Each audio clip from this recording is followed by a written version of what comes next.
The following is an AZPM original production. For AZPM, I'm Mark McLemore, and this is Arizona Spotlight.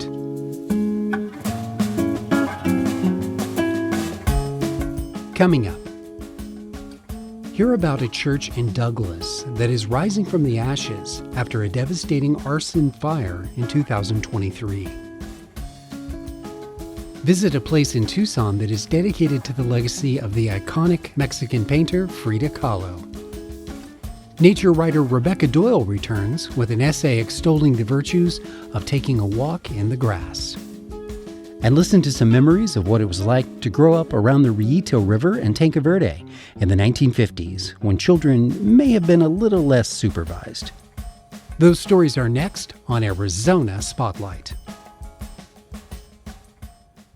A church in the border town of Douglas, which is southeast of Tucson, is making progress in its efforts to recover from a devastating arson fire that occurred there about 2 years ago. As Tony Paniagua reports, the congregation is ready to hold a celebration of survival and a celebration of their hopes for the future this weekend. In May of 2023, members of First Presbyterian Church of Douglas were getting ready to begin an important program on their campus. They would help with some of the many migrants who had been seeking new lives north of the U.S.-Mexico border, but a disaster ruined their plans. It has been very traumatic and very heartbreaking.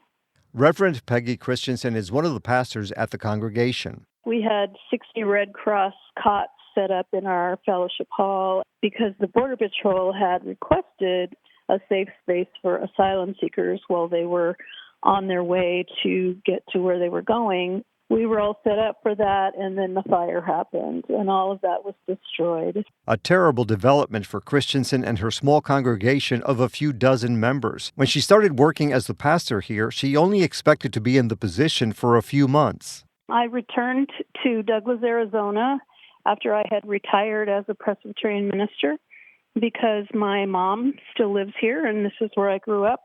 My great-grandparents homesteaded literally right on the border.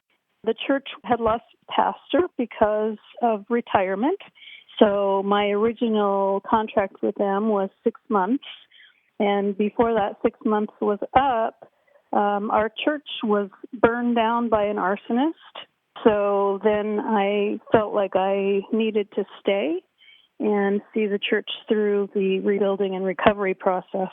Federal documents say the suspect who was arrested and convicted had homophobic and sexist views.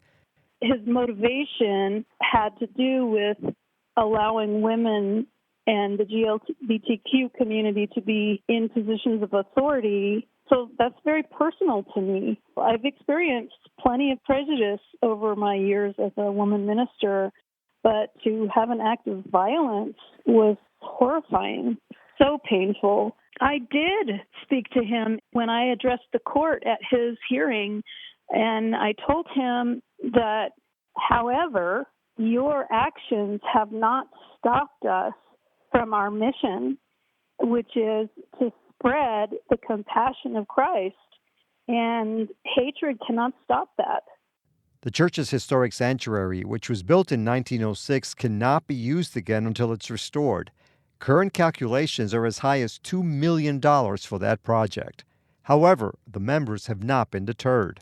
Our little congregation, we had to worship in 3 different places before we were even able to come back to our own Christian Ed room. We've been gathering there on Sundays. We have a porta potty and a classroom, and we've continued to do our food pantry. In the beginning, we operated it out of the alley, out of our cars. Now they are ready for a new chapter. The church is officially inaugurating a multi-purpose facility. It's called the Agape Fellowship Hall. And agape is a Greek word, and it refers to unconditional love. The hall will provide a space for worship, various classes, sheltering people when needed, a community commercial kitchen, and other services. My family grew up in this church. That's Douglas resident and retired educator Manuel Valenzuela, who deals with maintenance needs at the property. There have been many after the fire. In a nutshell, it's the love of God that has given us the faith and the opportunity to continue this church. As small as we are now, God hasn't forgotten us. Reverend Peggy Christensen again. This congregation has just really blown my mind with how committed they've been and how patient and perseverant. You know, we've been on this journey together that's been a roller coaster. And at the times when one of us just feels like giving up, another one of us reminds us to have faith and courage. And somehow, you know, here we are. Rising Out of the Ashes, a celebration of new beginnings. That's the name of the open house that will be held at the church this Saturday, December 6th from 11 a.m. to 5 p.m. A dedication service is also scheduled on Sunday beginning at 10:30 in the morning. The public is invited to both events. For Arizona Spotlight, I'm Tony Paniagua. For additional information about this and other stories on the show, we'll have links on the Arizona Spotlight page at azpm.org.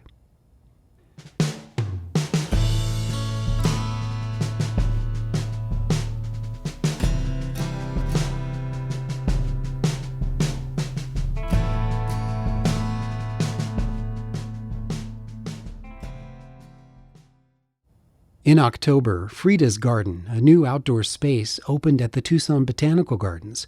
It is a recreation of much of the garden that was maintained by the iconic painter Frida Kahlo, outside the house that she was born in and would die in, which is called La Casa Azul. Inside the Frida blue walls at the Tucson Botanical Gardens, visitors can see smaller versions of an Aztec-inspired pyramid and a toad pond, among a wide array of native Mexican plants. I went to the garden to meet two guests who could tell me more. I am Perla Labarte, director of Museo Frida Kahlo, Casa Azul in Mexico City. I'm Michelle Conklin, president and CEO of Tucson Botanical Gardens. If you close your eyes and think back, Perla, can you please share with us how Frida Kahlo first came into your world? I love this question. It's the first time that I think about it. It's difficult for me to remember the first time that I see Frida Kahlo, but what I can remember is the first time that I went to her house. I was a kid. I remember that I went with my parents. And of course, I didn't know that I will end up working in that place. But I remember some spots of her house. And one of the spots that I remember, it was her garden. Of course, I was a kid, and kids love outside places. Michelle, how do you remember first encountering Frida Kahlo, the artist? It's an interesting question. I was about 8 years old, and my mother took myself and my sister, who was in a baby carriage, downtown Detroit to have lunch at Kresge Court of the Detroit Institute of Arts. And in Kresge Court is the Diego Rivera murals. And I remember, like, so vividly how that art felt. Not just looked, but really felt. And when we got home, my mom, we pulled out books and we went to the library and I looked up Frida Kahlo and Diego Rivera. So that was my very first introduction. For our listeners who have no familiarity with her story, Perla, can you please explain to us what La Casa Azul is, what it represents? The Blue House is the place where Frida lived since she was born, where she spent all her childhood, the place where she lived the last decades of her life, and also the place where she died.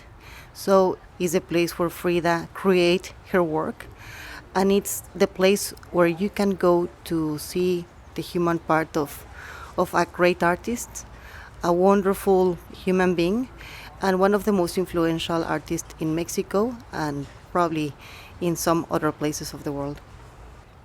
She painted animals and plants very often. They occupy a very large space in her vocabulary as an artist. Give me a reflection on that, how you think that her garden, her sanctuary, helped to inspire her. Well, Frida Kahlo is very famous because of the self-portrait that she did, but also because of the still life that she did.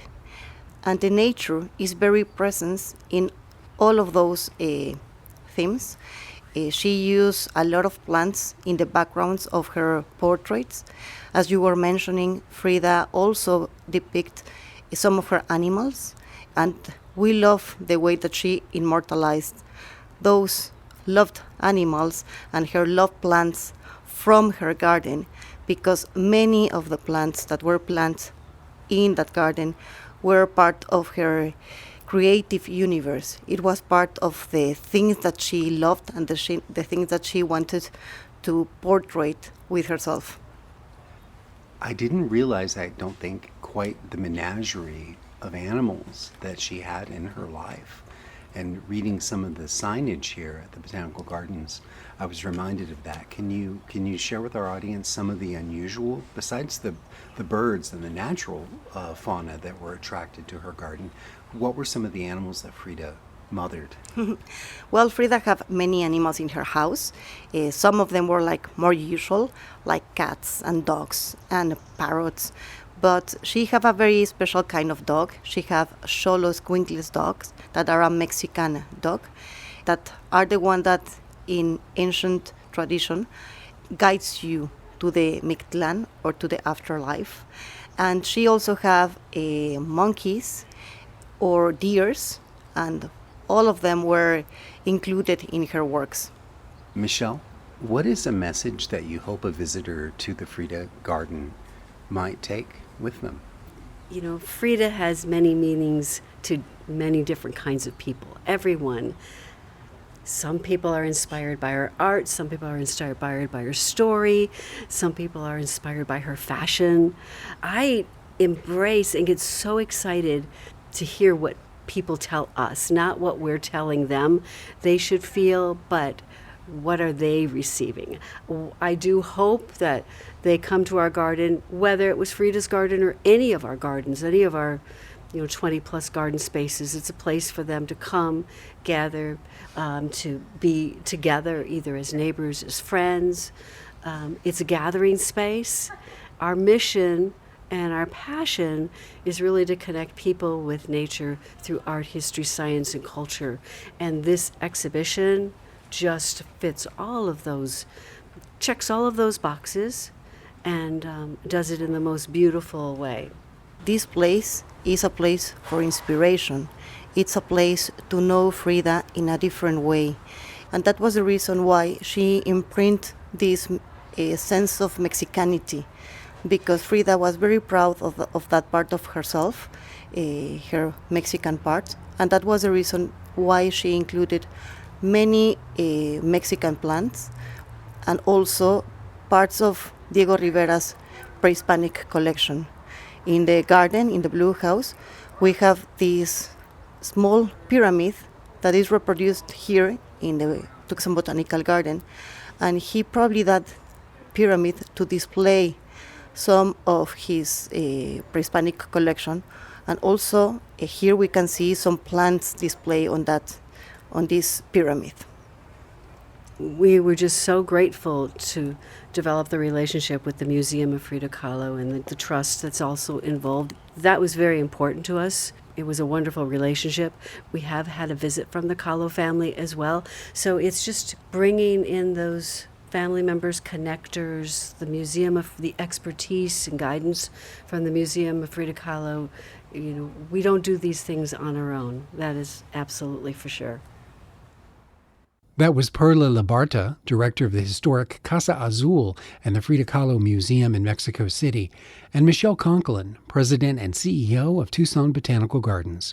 We have a link to check the garden's holiday season hours on the Spotlight page at azpm.org.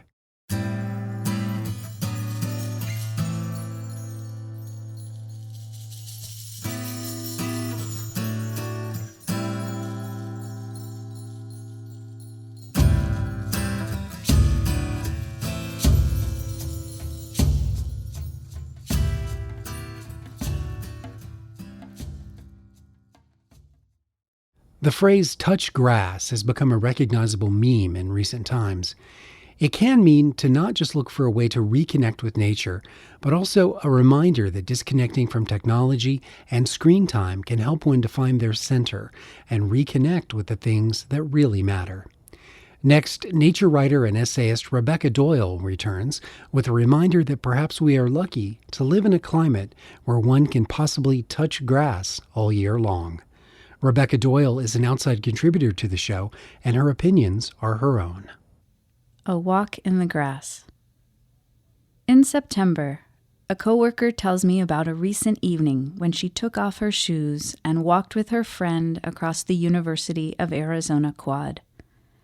She smiled as she recollected that feeling of spongy, soft grass beneath her feet on a cooler night after monsoon rains. I was reminded of running through my neighbor's yard during childhood summers in Rhode Island. The Silvas had copious sprinklers and thick green grass that felt so good underfoot. In October, the lush mesquite grasslands that surround the granite walls and spires of the Dragoon Mountains look especially inviting in the rosy glow after the sun has slipped behind the Huachuca Mountains across the San Pedro River Valley. The grasses, more gold than green, most above my knee, some as high as my waist, uniformly fill the space between mesquites. To walk through the grasslands in fall is to court discomfort as the sharp seeds and their equally sharp appendages embed themselves in socks and shoes. As usual, I find myself wondering why I forgot my gaiters. What at first appears to be an unbroken sea of Lehman's lovegrass, originally introduced to southern Arizona for erosion control and cattle forage, but now an invasive species covering large swaths of the landscape, is interrupted by a circle of bare ground several feet across with a hole in the center, a harvester ant nest disc. The brick-red ants are moving seeds below ground at a frenzied pace and keep the vegetation clear around their nest entrance to maintain warmer temperatures and facilitate foraging. Other grasses further distract me from my discomforts. Botriacloa barbinotis, common bluestem, has a long, elegant awn extending from the seed head. Coarse to the touch along its top half, the awn bends mid-shaft, becoming soft and feathery along its lower half, all the way down to the dot-sized seed I cannot see. Lycurus, wolf's tail, has a narrow, fuzzy spike that is slightly rough to the touch, but smooth enough to encourage sliding a pinched finger and thumb from base to tip. I thought of a recent session with a student I work with as a physical therapist. We were walking across the soccer field, and she spotted a fountain grass stem somehow transported to the mowed area. She held it as we walked, and after a while said, "I don't know why, I just like touching it." There is growing awareness and research on the health benefits of nature. A recent study by Ahmad Hassan and co-authors compared touching real grass versus artificial turf for 5 minutes with the palm of the hand. After touching real grass, participants experienced a reduction in blood pressure, decreased anxiety, and a feeling of relaxation. Artificial turf triggered no such changes. From my experience on school campuses, I can attest that artificial turf provides none of the delight of running your hand over living, cool grass. In Tucson, plastic turf retains heat and becomes uncomfortable to touch or sit on in the hottest months. It would, of course, be hard to tease out what aspects of a sunset meander through desert grasslands bring the greatest health benefits. Does the scent of mesquite and feelings of different grass seed heads against the hand have a synergistic effect when experienced all in a moment? Does the soundscape of muttering thrashers and metronomic crickets also play a role? What about the visual symphony of pink sky, improbably stacked piles of granite boulders, and tawny grasses? In November, I stand on a hill overlooking the San Rafael Valley, a high desert grassland straddling the U.S.-Mexico border between the Huachuca and Patagonia Mountains.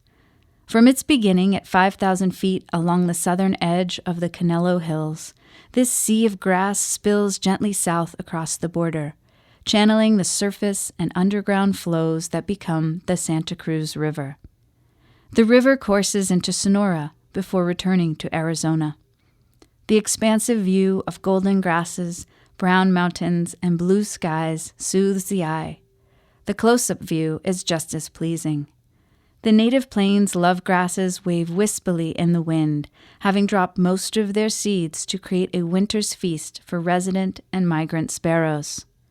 A coal-black red-winged grasshopper bursts into flight with a sudden crack-crack and a flash of scarlet wings. A wriggling ringneck snake reveals a safety orange underside that grades into stop sign red by the tail. A tarantula crosses the 2-track road with speed and purpose. I have not measured my vitals, but I know that I feel good in these places. A deep sense of everything making sense, of being where I should be. For me, that is enough. For Arizona Spotlight, this is Rebecca Doyle. Tucson and Rebecca Doyle has many published articles, stories, and essays that spring from her outdoor adventures. Her 5-word motto is write, bike, hike, paddle, bird.